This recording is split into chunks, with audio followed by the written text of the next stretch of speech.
Alright.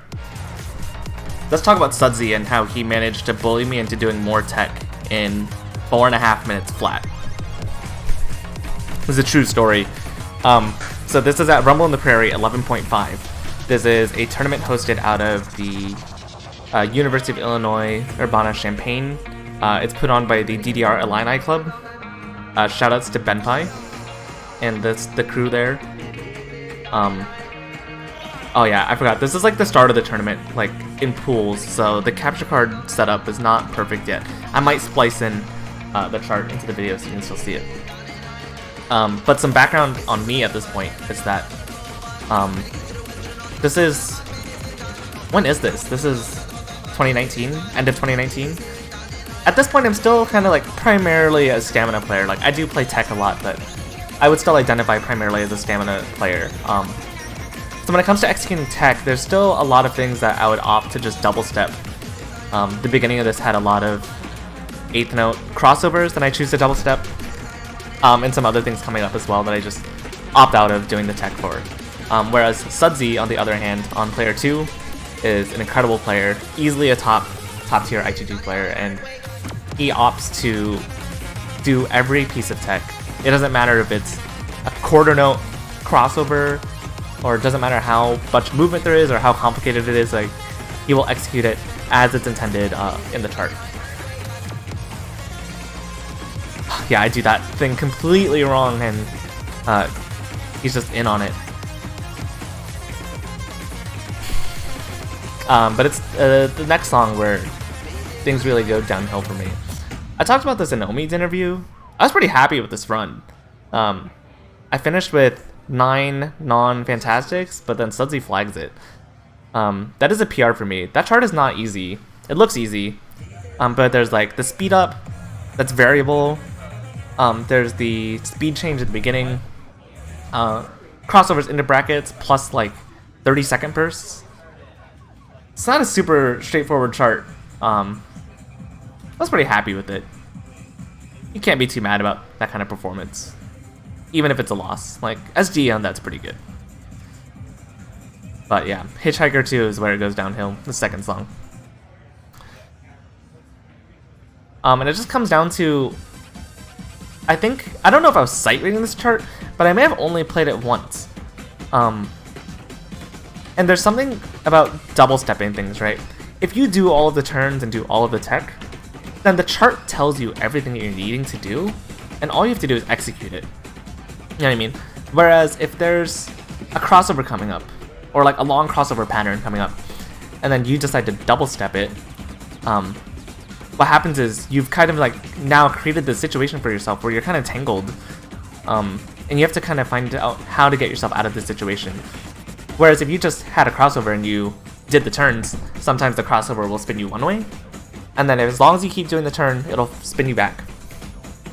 If you double step a crossover, you have to, that idea of like spinning back, you have to do that yourself.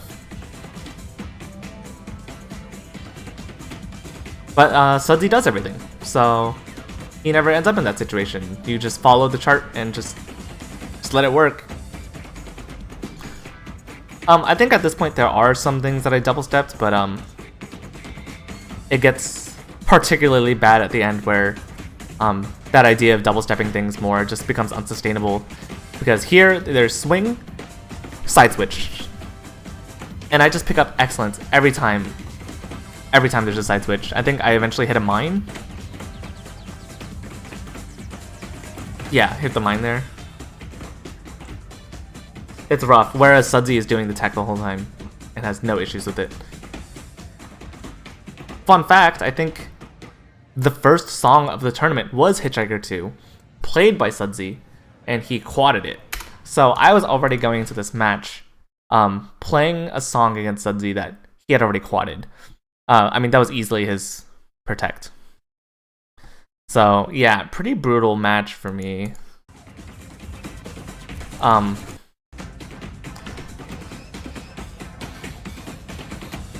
But from that point on, I kind of swore to do more tech. I don't like this situation where it's like, this game's already hard enough, right?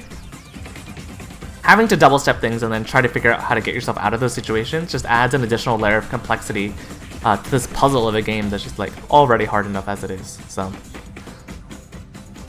that's my takeaway. I do more tech, and that kind of thing's not for everybody. There's 2 players I can name that are top players, like top 12, top 16, that don't do any tech. Those guys are Max, Storm, and Chrono. They play. Well, Rob plays in.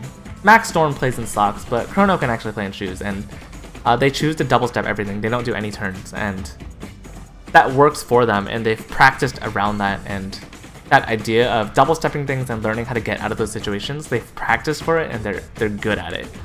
That kind of thing just isn't for me. I think the way that I think about this game is that it's rhythm focused.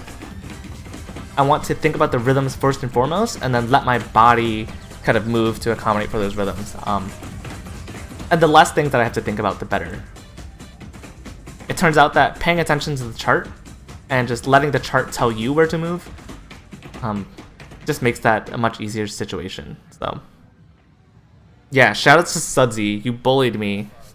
You absolutely just murdered me on this by getting 4, beating my 17, and I mean really 17 excellence. That's another miss, right? And 3 whole misses plus a mine. So yeah, if it wasn't for this match, I'd probably still be double stepping things. And I think it paid off in the long run because I'm much better off now doing tech than I was before doing double steps. So I don't know what your guys' opinions are. I do all the tech. That's my story time for today. I'll catch you guys tomorrow.